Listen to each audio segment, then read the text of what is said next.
Hey everyone, I'm Oly. Welcome back to Specdrum Studios. In today's lesson, we're going to be looking at how to get the most out of your drum beats by using phrasing. Phrasing is a system of taking beats and putting them into different orders to get different patterns or sequences. So the beats that we're going to be using in this video, I broke down in my last lesson with the watch, me, play, drums. So if you haven't checked that out, please feel free to do so now, as it will explain everything we're going to do today. As a basic recap, here are the 4 beats that we're going to use. Watch, me, play, drums. Watch me play the drums. Watch me, I play the drums. So, before we start, there's also one secret beat that wasn't mentioned in that video. If we look at the final step, watch me, I play the drums, we've already got that bass drum added in when we do the extra snare. If we take out that bass drum on the word the, but leave the extra snare in, we get this. Watch me, I play drums. Watch me, I play drums, which is the 4th beat that's new from the last video. What we're going to do today is we're going to put those phrases into different orders. Imagine we've got a series of Lego blocks. We've got a short one, watch me play drums, a medium Lego piece, watch me play the drums, a long Lego piece, watch me, I play the drums, and a flat Lego piece.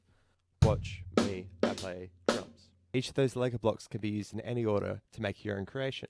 So for instance, if we take the short one, then the medium one, and play them back to back, we get a 2-bar groove that sounds like this. 1, 2, 3, 4.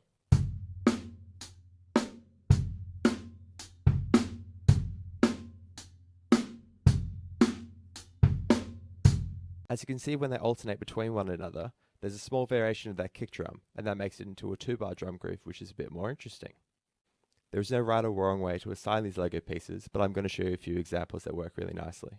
Initially, a good starting point is to use 4 Lego pieces and arrange them in different orders. So in this example, I'm going to use the medium Lego piece 3 times, and on the last one, that's where I'll change it up. I'll use the long Lego piece, or maybe I'll use the long Lego piece with a drum fill, because that's generally how music's constructed.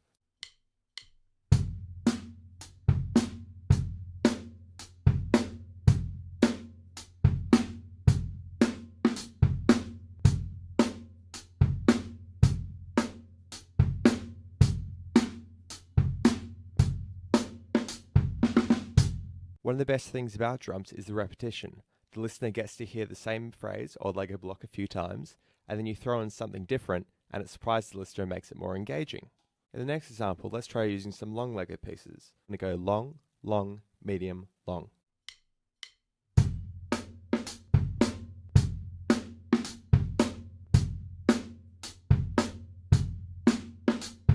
Second time.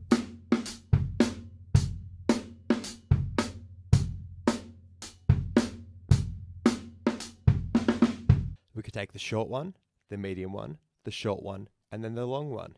And this would sound like this.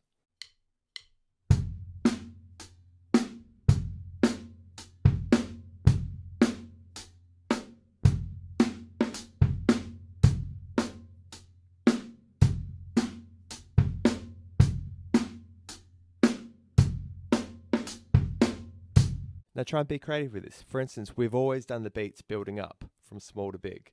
What if I would do it the other way? So we start really big and then we get small. That would sound like this.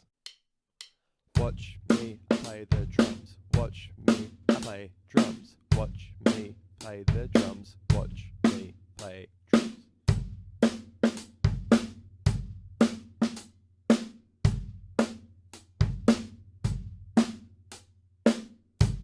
Remember, you can always embellish those Lego pieces by adding a drum fill on them. In the Little Sims video, we use the rattlesnake crocodile variations at the end of each beat. You could use those drum fills on any portion of the Lego piece. For instance, you could go, watch me play, watch me play the, watch me play the. So that's one more Lego piece or another Lego piece color that you can add to make your creations even more unique. Any order that we put these Lego blocks in helps us to create our own beat and our own song. Depending on how long or short you want it, how much repetition you would like, that's up to you. So for instance, you could go 3 short ones and then a long one. You could do 2 short ones, 2 medium ones. The possibilities are pretty much endless at this point. This idea is really useful for building the form of the song. So for instance, maybe you want the verses to be really busy and you want the chorus to be nice and relaxed. So you can think about using more Lego pieces in the verse and something simpler in the chorus. A simpler beat could still be a complex Lego piece, like the long one in succession, but using the idea of repetition makes it more comfortable for the listener. Hope that was helpful. You can take this beat or another beat that you might like, deconstruct into smaller Lego pieces. Remember, each one of those is its own block, and put them in any order you like to create your own song. Remember, repetition is good. Going from a small piece to a bigger piece, alternating, staying on the same piece to then changing it up, or going from big to small. In the next video, I'll discuss orchestration around the kit. And when you put these two ideas together, phrasing and orchestration, you can get a lot out of your drum beats. To finish, I'm just going to play a series of ideas using those 4 Lego pieces to show what it sounds like when you put it all together. Until next time, thanks for watching. Happy drumming.